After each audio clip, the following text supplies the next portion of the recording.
AM news కి స్వాగతం. నంద్యాల పట్టణంలో రైతు సంఘం, సిఐటియు, వ్యవసాయ కార్మిక సంఘం, కౌలు రైతు సంఘం ఐక్య వేదిక ఆధ్వర్యంలో కేంద్ర ప్రభుత్వం రైతు, కార్మిక, కర్షక వ్యతిరేక విధానాలను నిరసిస్తూ స్థానిక నూనెపల్లె ఓవర్ బ్రిడ్జ్ నుండి పద్మావతి నగర్ మీదుగా మున్సిపల్ ఆఫీస్ వరకు ట్రాక్టర్ అండ్ బైక్ ర్యాలీ నిర్వహించారు. ర్యాలీ అనంతరం మున్సిపల్ ఆఫీస్ ముందు జరిగిన సభ రైతు సంఘం జిల్లా ప్రధాన కార్యదర్శి ఏ రాజశేఖర్ అధ్యక్షతన నిర్వహించడం జరిగింది. ఈ సభను ఉద్దేశించి రైతు సంఘం జిల్లా అధ్యక్షుడు టి రమేష్ కుమార్, రాయలసీమ సాగునీటి సమితి కన్వీనర్ బొజ్జ దశరథరామిరెడ్డి, సిఐటియు జిల్లా ప్రధాన కార్యదర్శి ఏ నాగరాజు, వ్యవసాయ కార్మిక సంఘం జిల్లా కార్యదర్శి ఎం సుధాకర్, కౌలు రైతు సంఘం జిల్లా కార్యదర్శి సుధాకర్, ప్రముఖ న్యాయవాది శంకరయ్యలు మాట్లాడుతూ కేంద్రంలో గత 10 సంవత్సరాలుగా అధికారంలో ఉన్న బీజేపీ ప్రభుత్వం బడా కార్పొరేట్లకు ఊడిగం చేస్తూ దేశంలోనే అభివృద్ధికి ముఖ్య పాత్ర వహిస్తున్న వ్యవసాయ రంగాన్ని నిర్లక్ష్యం చేస్తుందన్నారు. స్వామినాథన్ సిఫారసు అమలు చేయకుండా, రైతులకు గిట్టుబాటు ధర, సబ్సిడీలు కల్పించకుండా, పంట రుణాలు రద్దు చేయకుండా రైతుల ఆత్మహత్యల పెరుగుదలకు కారణమైంది. అలాగే కార్మికులకు నష్టం కలిగిస్తున్న 4 లేబర్ కోడ్లను తీసుకొచ్చి కార్మికులకు అన్యాయం చేస్తుందన్నారు. కనీస వేతనాలు అమలు చేయకుండా కార్మికుల కడుపు కొడుతుందన్నారు. ఉపాధి హామీ చట్టానికి బడ్జెట్ తగ్గించి ఉపాధి కూలీలకు ఈ చట్టాన్ని దూరం చేసే ప్రయత్నం చేస్తుందని, దేశవ్యాప్తంగా లక్షలాదిగా ఉన్న కౌలు రైతులకు గుర్తింపు కార్డులు ఇవ్వకుండా, రుణాలు మాఫీ చేయకుండా వారి ఆత్మహత్యలకు కారణమవుతుందన్నారు. ఇలాంటి బడా కార్పొరేట్లకు ఊడిగం చేస్తున్న బీజేపీ ప్రభుత్వాన్ని రైతులు, కార్మికులు, వ్యవసాయ కూలీలు అధికారంలోకి రానియకుండా పడగొట్టాలని వారు పిలుపునిచ్చారు. రాబోయే కాలంలో కార్మిక, కర్షకుల తరపున పెద్ద ఎత్తున పోరాడతామని వారు తెలిపారు. ఈ కార్యక్రమంలో రైతు సంఘం జిల్లా నాయకులు రామచంద్రుడు, నరసింహ, కౌలు రైతు సంఘం జిల్లా అధ్యక్షుడు మార్కు, వ్యవసాయ కార్మిక సంఘం జిల్లా నాయకులు డేవిడ్, బంగారం, రత్నమయ్య, నరసింహనాయక్, స్వాములు, సిఐటియు జిల్లా నాయకులు గౌస్, లక్ష్మణ్, బాల వెంకట్, వెంకటలింగం, రైతు సంఘం నాయకులు ప్రసాద్, టి వెంకటేశ్వరరావు, సుబ్బరాయుడు మరియు పెద్ద ఎత్తున రైతులు, కార్మికులు ట్రాక్టర్, బైక్ ర్యాలీలలో పాల్గొన్నారు.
ఊడిగం చేస్తూ మరోవైపు దేశంలో బడ్జెట్ మొత్తం కూడా సామాన్య ప్రజలకు, సామాన్య రైతులకు కాకుండా ఈరోజు బడా పెట్టుబడిదారులకు, కార్పొరేట్ శక్తులకు ఊడిగం చేసే పద్ధతిలో ప్రభుత్వ పరిపాలన కొనసాగుతుంది.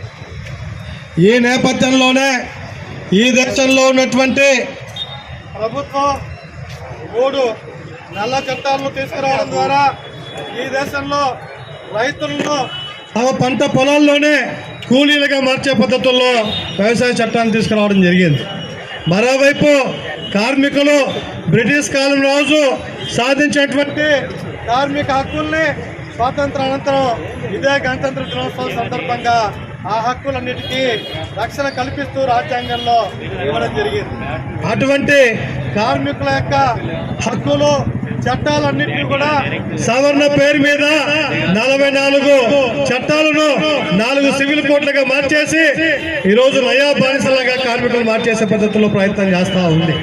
వీటన్నిటికీ వ్యతిరేకంగా దేశంలో పెద్ద ఎత్తున ఈరోజు ప్రజానికం తిరుగుబాటు చేస్తా ఉంటే ఆ తిరుగుబాటుని ప్రజల భావాల నుండి తప్పించడం కోసం ఈ దేశంలో ఉన్నటువంటి బీజేపీ మతము, కులాలు, ప్రాంతీయ భేదాలను రెచ్చగొట్టడం ద్వారా ప్రజల్ని పక్కదారి పట్టించి ఈరోజు ప్రజా వ్యతిరేక, రైతాంగ వ్యతిరేక, ఉద్యోగ వ్యతిరేక విధానాలను ఈ దేశంలో అమలు చేస్తున్నటువంటి ఈరోజు చూస్తా ఉన్నాం.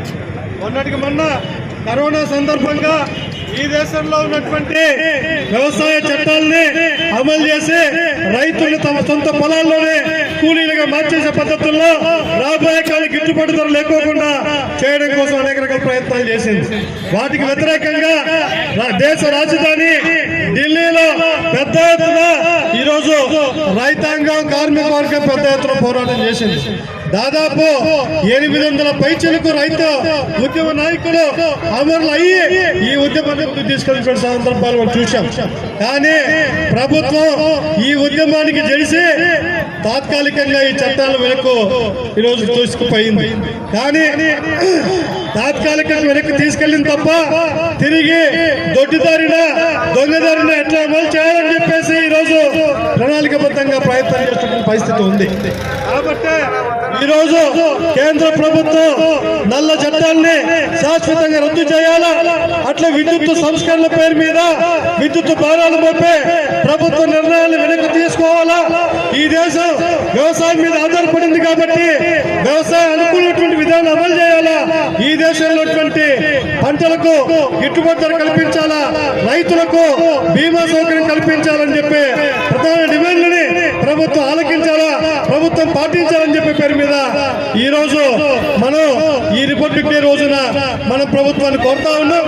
కాబట్టి ఈ ప్రజా వ్యతిరేక, రైతు వ్యతిరేక విధానాన్ని వెనక్కు తీసుకోకపోతే రాబోయే కాలంలో కూడా రైతాంగం, కార్మిక వర్గం, ప్రజానికందరినీ కూడా కలుపుకుని ఆ పద్ధతిలో ముందుకెళ్ళాల్సిన అవసరం ఉంది.